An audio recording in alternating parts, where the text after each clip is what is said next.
O'zbekiston bayrog'ini barcha davlatlarda ko'tarib kelmoqdamiz. Mana hozir qo'limda jahon kartasi mavjud. Hozir ko'rsataman.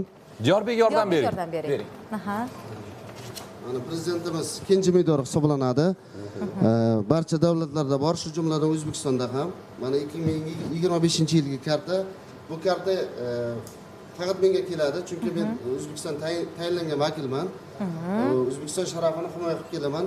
O'zim bir 20 ta davlatda bo'lganman. Shu jumladan 14 marta Yaponiyada malakimni oshirganman. 14 marta. Chunki xohlaymanki, mana shu shogirdlarim ham shu Yaponiyaga borib shug'ullansa, o'sha menga baxt deb o'ylayman. Mana Yaponiyaga borganingizning natijasi, shogirdlaringizning natijasi. Avvalambor Alloh, avvalambor o'sha prezidentimiz yo'l ochib berishi, bizlar o'sha qo'ldan kelgancha vatanimizga kuchli ekanimizni ko'rsatishimiz kerak. Nafaqat vatanimizga, balki butun jahonda biz kuchli ekanimizni ko'rsatishimiz kerak. Mana bu kalendarlarimiz ham Mikrofonni biroz uzoqroq ushlaysiz. Mutalaka biroz uzoqroq ushlab gapiravering. Mana kalendarlarimiz o'sha Toshkent shahridan shogirdlarim hammasi bu o'sha omon-omon ko'rsatuvga olib keldim. Hamma sovrindorlar shu yerda.